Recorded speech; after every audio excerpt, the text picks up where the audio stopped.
of shit. Richard Pryor made a start. Red Fox and Eddie Murphy, inspiration to our art. Who you know got banned from the dollar store for throwing canned goods at a baby father though. She a good mother though. She ain't worried about laughs cause she gon' get a lot of those. Showtime at the Apollo dope. And she paint the perfect picture telling stories up in all the jokes. You don't really want the drama, bro. Cause Mabel cool, Mayday nice, Mayday want all the smoke. Mayday, mayhem, Mayday, mayhem, Mayday, mayhem, Mayday, mayhem, Mayday, mayhem, Mayday, mayhem, Mayday, mayhem.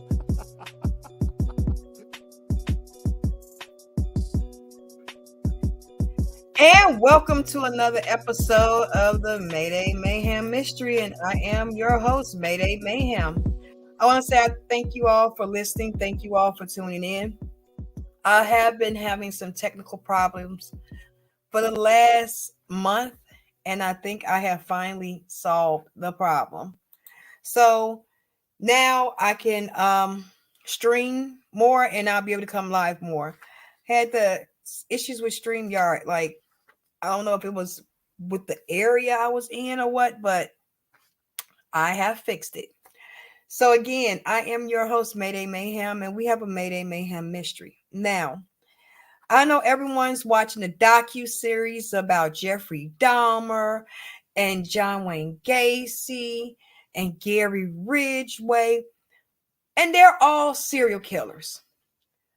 But serial killers are different from other killers.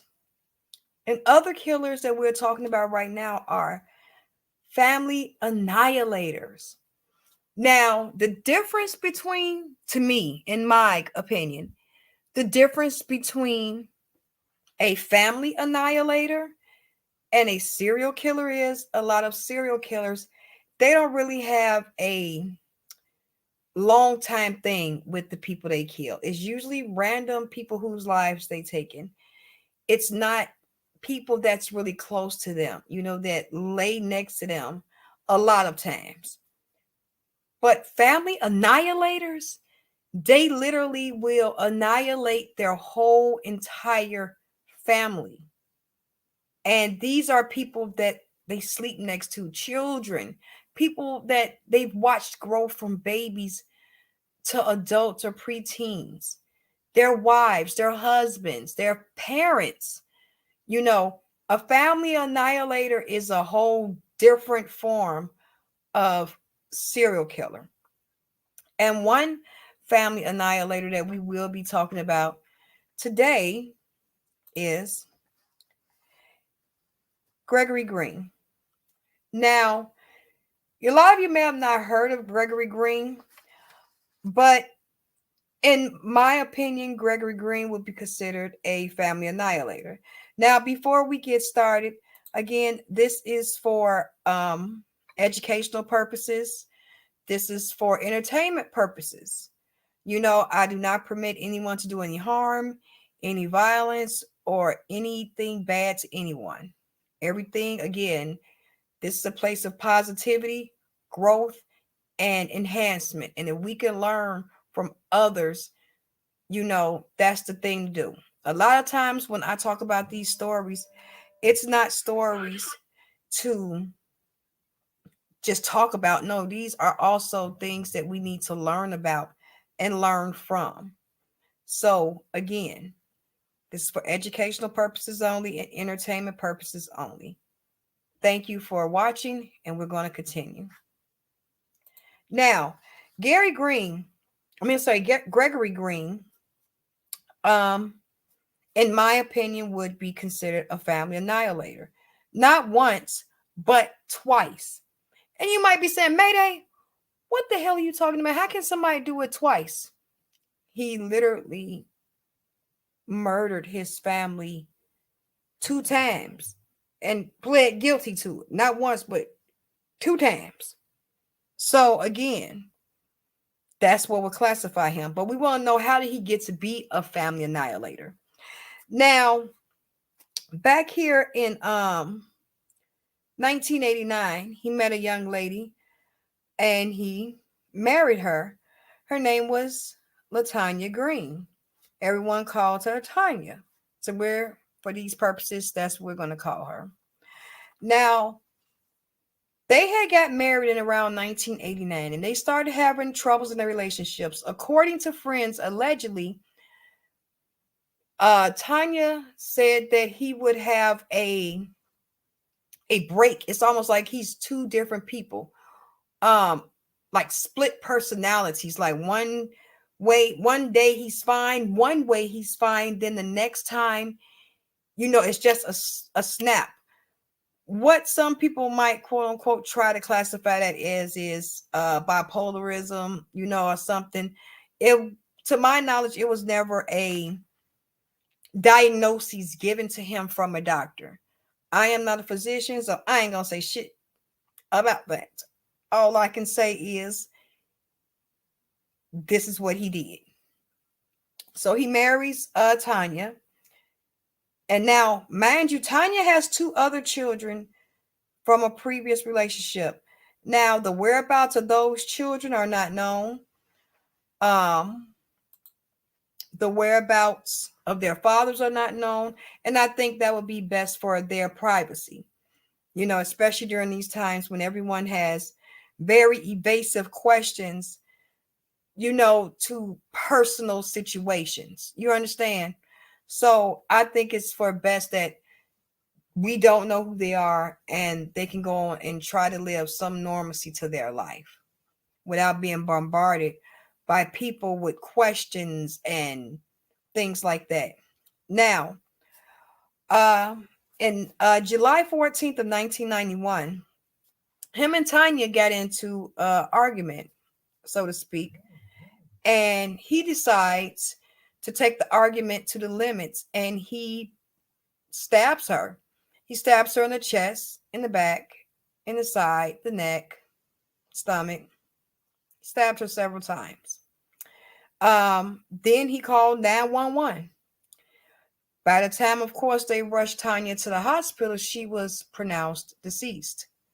Now, you might want to leave out a little subject, but Tanya was 6 months pregnant.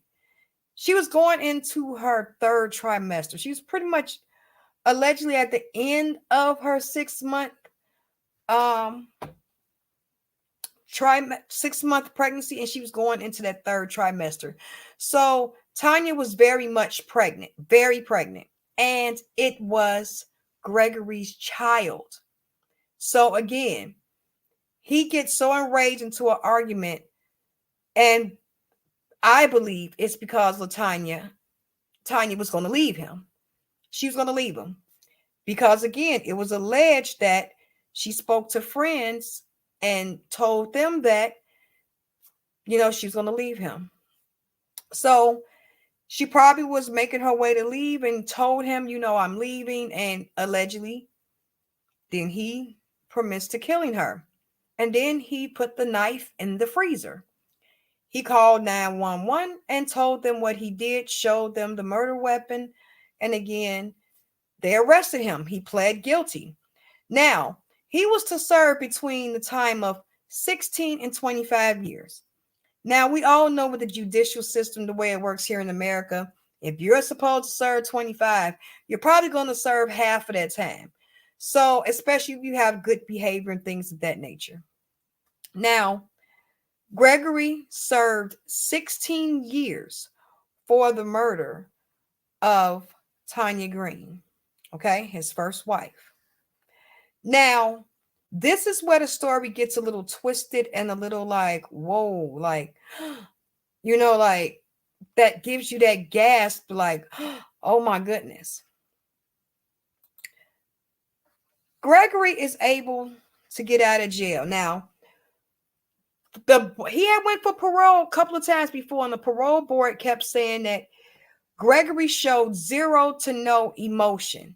He didn't have any empathy for what he had done. They didn't see any empathy. They didn't see any regret or, remorse for what he had done. But there was one man that stood up for Gregory, and his name was Fred Hill. I'm sorry, Fred Harris. Now, this is where it gets kind of crazy. Fred Harris allegedly was a pastor, and he knew Gregory before, he went to jail for killing his wife and unborn child. He wrote several letters to the prison board for him to be released, saying that, it was a mistake. He just didn't, he's rehabilitated. He's a good person. Let him out. We're going to take care of him as a community, as a church community. Literally, he wrote letters. Here's one that verbatim what he said. Gregory and I were friends before his mishap. How do you call murdering your wife and unborn child a mishap? I don't know how you do that, but you did it. But he said it. And he was incarcerated. Now, Fred Harris, he's a pastor now. I told you he was in Detroit. He wrote to the Michigan Board of Parole in August of 2005. He was a member of our church. I feel he has paid for his unfortunate lack of self-control and the damage he has caused as much as possible and is sorry. Now, the board, is still looking. And again, he wrote, if he was to be released, he would be welcomed as a part of our church community, and whatever we could do to help him adjust, we would. Now, he wrote that in a different letter a year later. So that was like 2006. And again, he's steady writing letters. He's going to be a good thing to society. He feels bad for what he's done. He's sorry. They're taking the word of a pastor. Again, the parole board is cautious because he's not showing any sorriness for what he's done. He's not showing anything.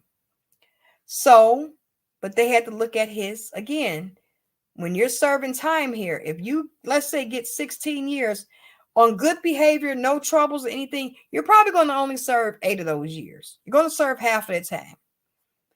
So, Gregory was able to get out in 2008 after only serving 16 years of killing his wife and daughter with the help of the quote-unquote community behind him, saying that it was a mishap, it won't happen again. And the parole board had to say, okay, we can try to give him a chance because, again, he's been a model prisoner. He respects the guards. He respects the other inmates.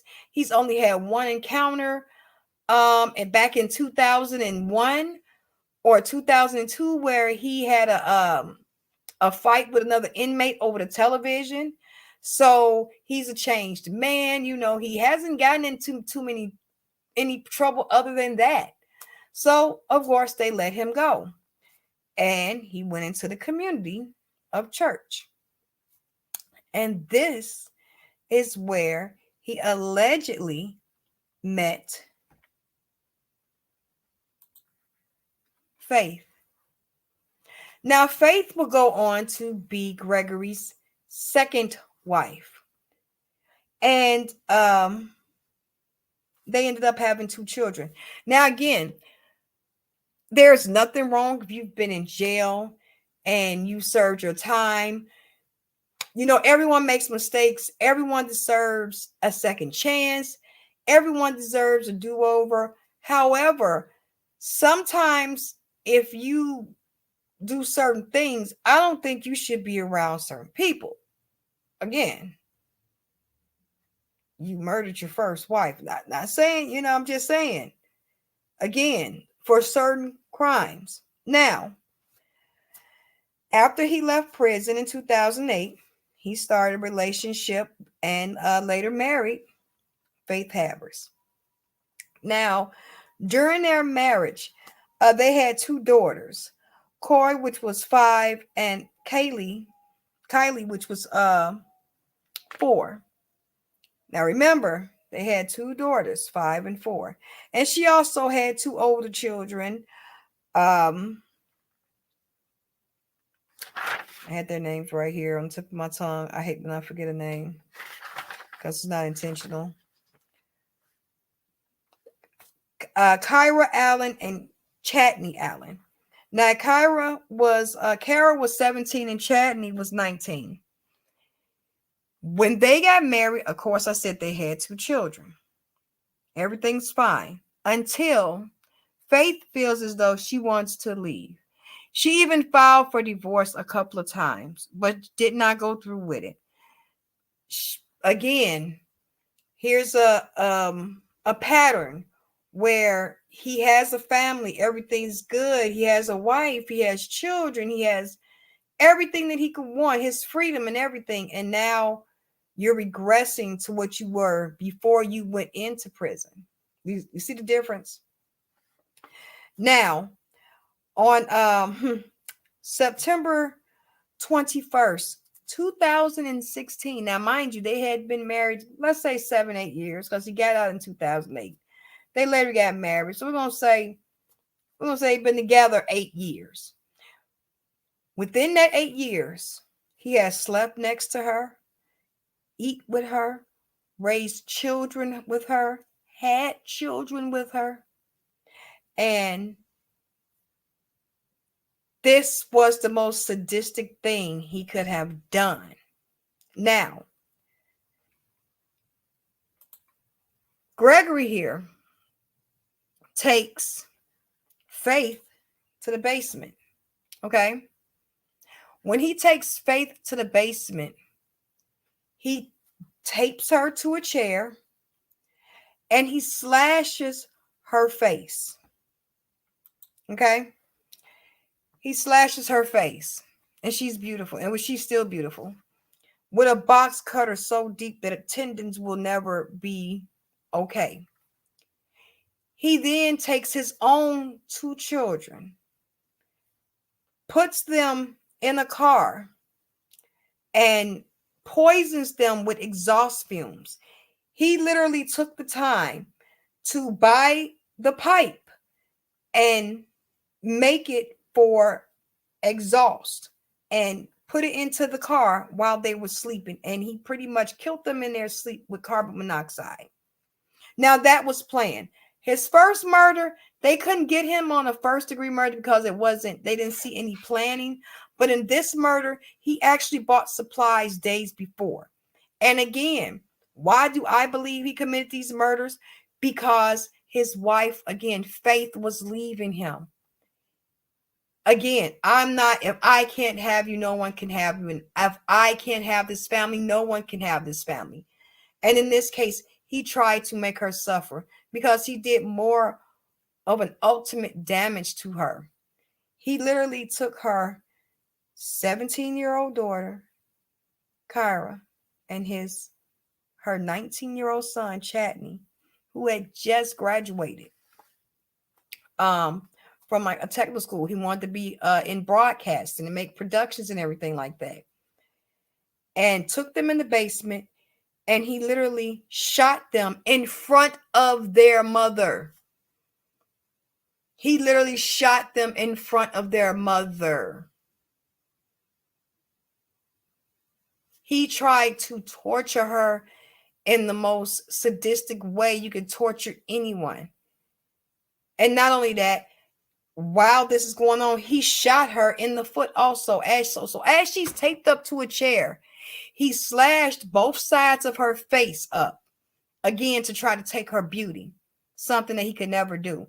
And then he shot her in the foot to make her feel, of course, pain. And then he murdered her 2 older children in front of her. Now, it's alleged, of course, that the 2 older children's father, Cadney Sr., had no idea anything like this was going on. No one knew. And that's a lot of time goes on in abusive households. A lot of time it's not known. It doesn't know. No one knows. It's hidden, or very few people know, or very close people may know that this is going on. But again, that's a lot of things with domestic cases. And it goes both ways with both male and female, with abuse. So After he kills his children and his stepchildren and tortures his second wife, Gregory calls 911 and tells them what he has done. He tells them where the weapon is. He stands outside. He tells them what he's done, and they took him to jail with no problems. He pled guilty to, again, murdering his children and his stepchildren and torturing his wife. Now, again, he planned to murder his own children because he bought the supplies prior to that. So he was sentenced to between 47 and 102 years. Hopefully the system will not let him out this time and he stays in there forever, because again, he took one family that he had, and because it wanted to leave, he erased it. Then he has a second family that, again, she was saying, look, this is not working. We're going to have to get a divorce. And he tries to erase that family. Again, that's what makes him a family annihilator. And I have no doubt in my mind that if he was to get with another woman and have another family, that he would probably do the same thing if she tried to leave. So again, you know, it's a crazy world out there. We have to be careful. We have to be safe. This is for men and females. A man might get with a woman and might not know what's going on. You know, that's why you need to sometimes do checks and backgrounds to find out about people, because it's even alleged that Faith had no idea what he was in jail for. No idea what he was in jail for prior to her being with him. Now, let's not forget, Faith is Fred Harris's daughter. That Faith Harris Green was the pastor's daughter. And it's alleged she had no idea what Gregory was in jail for when he was incarcerated for murdering Latanya. So again, these are things like, what? Like, are you serious? Like, no one divulged this information to her? Because I'm pretty sure if she would have known this information, she would not have been with him. I'm probably maybe 99% sure of that. But again, he thought he could shatter her, but he didn't. So we're going to actually listen to what she had to say at his sentencing. So we're going to go ahead and have a listen. Please say your name for the record. Faith Green. Okay. Go ahead, Your Honor. I'm not happy. I'm not satisfied with the outcome. There's no punishment that fits the crime. Not even torture and death would be justice. Your justice will come when you burn in hell for all eternity for murdering 4 innocent children, all because you're insecure as a man. Plus the other 2 lives you took. You are a con artist, you are a monster, you are a devil in disguise. You are now forever exposed.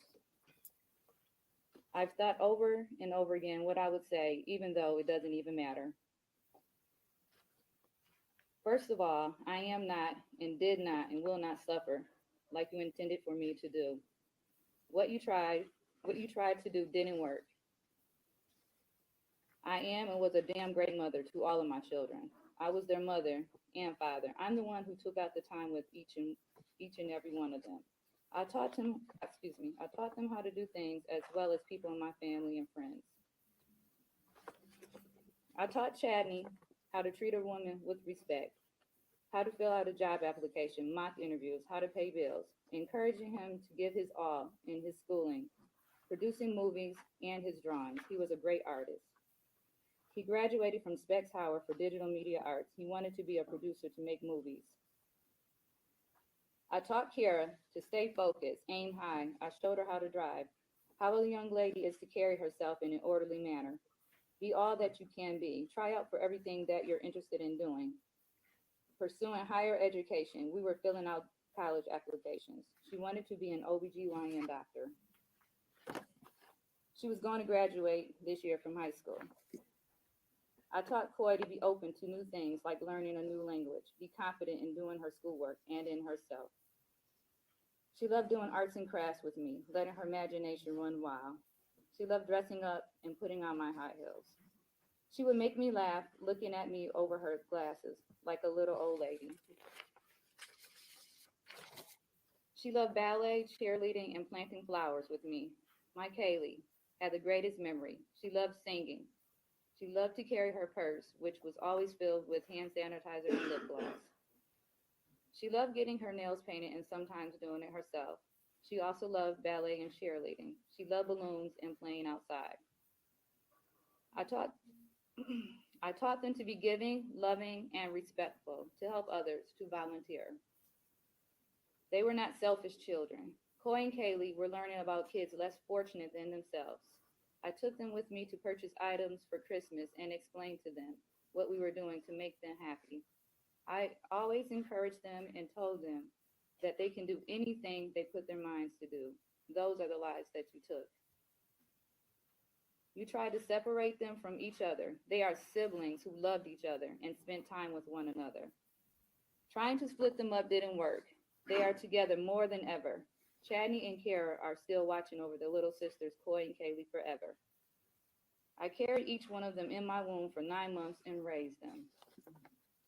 Nothing or no one, sure as hell, not you, can break me or break my bond with them. But while I stand up here trembling with fear, I put on my bravest face to be in the same room with the man who murdered all 4 of my children. 2 of them violently in front of me with a gun, Chadney and Kara. And he killed my other 2 babies, Coy and Kaylee, with a hose that ran from the tailpipe of his car to where they were innocently sleeping. As if that wasn't enough, let me tell you about some of the devastation that it has actually done to me and my family. My short-term memory is gone. Doctors tell me it's my brain protecting me from the memories of my children being shot in their heads right in front of me, while I was gagged, duct taped, and zip tied.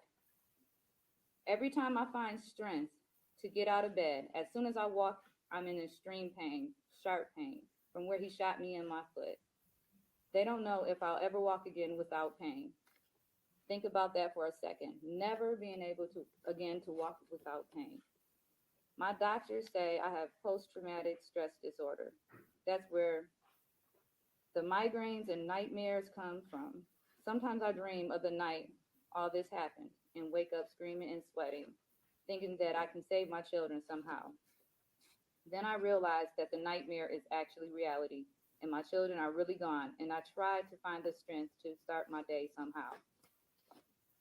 Other times, there's just crazy nightmares that I wake up from in fear and try to understand them, but I'm told that they all link back to this horrific experience I have had.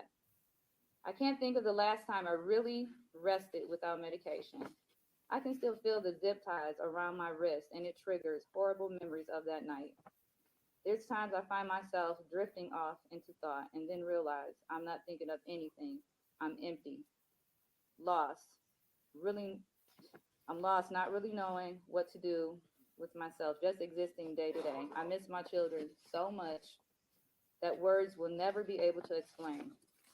All I ever wanted to be was a mother, a wife, have a happy family, raise my children to be productive members of society, and be happy. The reality I face now is this will never happen for me. Time will never heal this wound. I will always be empty.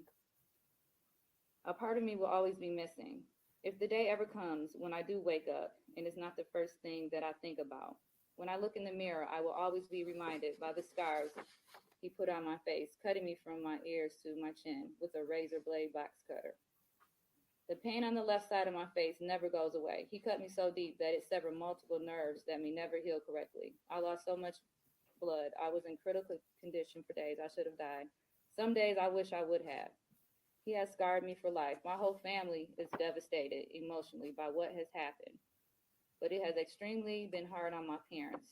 They love their grandchildren with all their hearts. Most days, my mother has a hard time getting out of bed and has been in the hospital a few times, but my father is taking it the hardest. He's not the same person he once was. The stress has taken a toll on his health. 2 weeks ago, he was taken to the hospital because he had a stroke. I honestly don't know where to go from here. I'm numb. There's a hole in my heart and soul that can never be repaired. The loss to me is so big that I will never truly recover for the rest of my life. I will be forever in pain and heartbreak. This wound will never heal. This wound will never heal. I would like to thank the court and you, Your Honor, for the time you have allowed me to speak. I would like to thank the prosecutor's office and staff and all the police officers who helped in this case. In closing, I understand the recommendation of the sentence, but I would like to recommend, as a victim myself and the mother of all four murdered children, life in prison without the chance of parole. Thank you. Stay green.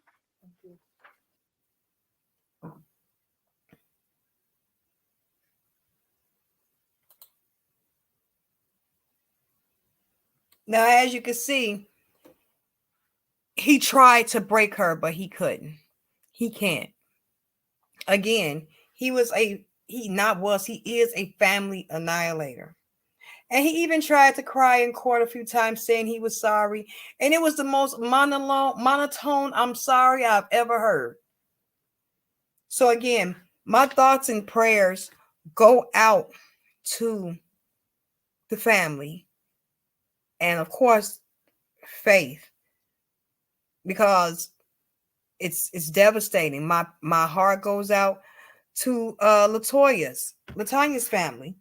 My heart goes out to all the lives that he changed just because he was an insecure man. Just because you couldn't deal, with someone leaving you, you can't deal with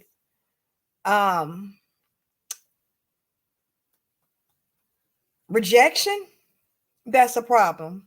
Because you're going to you're going to be rejected somehow, some way throughout life, whether it's to buy a pair of shoes and they don't have them in your size, or someone that you're with doesn't want to be with you anymore. So again, ladies and gentlemen, if you are in a relationship that is not healthy and it is violent, please seek help and get out of the relationship as soon as you can, because your life is worth it. You are worth it. And no one should have to endure the pain. Again, I don't talk about these things as like, oh, this is just something to talk about. No, these are life lessons that we're seeing other people go through that we can take and use in our lives and help uplift, grow, and rejoice with one another.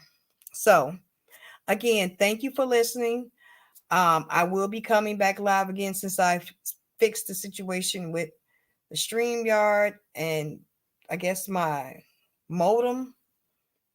I'm not sure, but I'm assuming that it's fixed by now. If I'm talking longer than 5 minutes, it has been fixed. So again, I want to thank you. Everyone stay safe, stay healthy. If no one told you they love you, I do. I truly, truly do. Make sure you do better today than you did yesterday and strive for a better tomorrow today. Please don't forget to check out my podcast. They are streamed on all streaming channels from Google, Apple, Spotify. You can find the Mayday Mayhem podcast. So please don't forget to check it out. Also, don't forget to check out my blogs, my weed blogs and beauty blogs at my website, www.maydaymayhem.com. I'll see y'all next time. Everyone stay safe, stay healthy, and be you, your precious cargo. And I'll see